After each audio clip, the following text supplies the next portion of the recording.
Africa can become a global superpower irrespective of the advancement of some part of the world. The possibility within the stipulated times between now and 2050 is achievable. It's very, very achievable with the available numerous resources if and or when all potential things are on deck through collaboration and investment capital. Africa was a nation by roots, and it is expected to remain so by commitment and unified interest of Africans. The sustainable characteristics of Africa are too leathery to let her encounter disruptive, anti-productive power, kingdoms, and fusion of colonization by extension in colonization. So the distribution of economic power is visibly embedded in all African regions.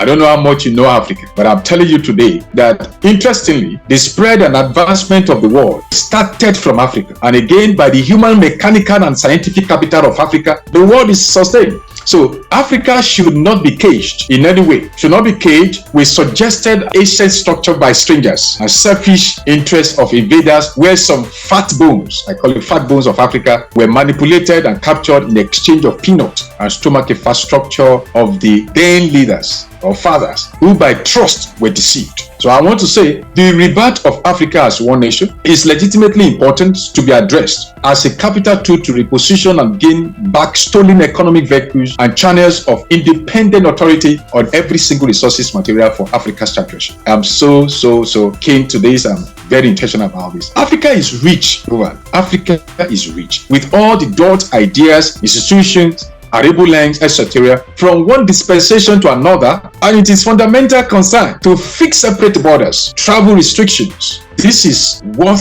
we must do to give us what we need. Scattered and devalued currencies, economic disintegration, microsatellites, insecurity, fungi water, expensive and unreliable telecommunication, etc. We need to fix all these things in the quest of achieving the dreams of our heroes, that is the past heroes, and the heart cry of African child, both the living and the unborn. If you even the unborn are crying out. Leading intervention must be by intentional proactive measures to engage every dot for Africa's true emancipation. Now, let me now say to you that African leaders must stop begging their colonial masters. They need us more than we need them. And that's the truth, the bitter truth I speak to you today. African leaders must stop begging their colonial masters. As a matter of fact, they are no more our colonial masters. The past is past, it's gone. So we are more needed, to my own view and to my understanding. A recent report shows when India, your country, stopped asking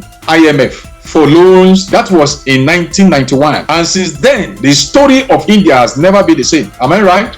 That is it. So for our information, India has just launched, has just launched aerospace recently, few months ago, if not July. I don't want to quote errors, but few months ago. So leadership sacrifice is the game changer to achieving the expected result of any country. How much sacrifice our leaders, are willing to pay for their citizens determines progressive result. Until then, it will be difficult to attain Africa's true emancipation. But I want to say, the day you are old enough and matured in all the extending to get married, that is the very moment you become a man. Until then, you are still a regular feeding child. I believe Africa is matured very, very to become a global superpower.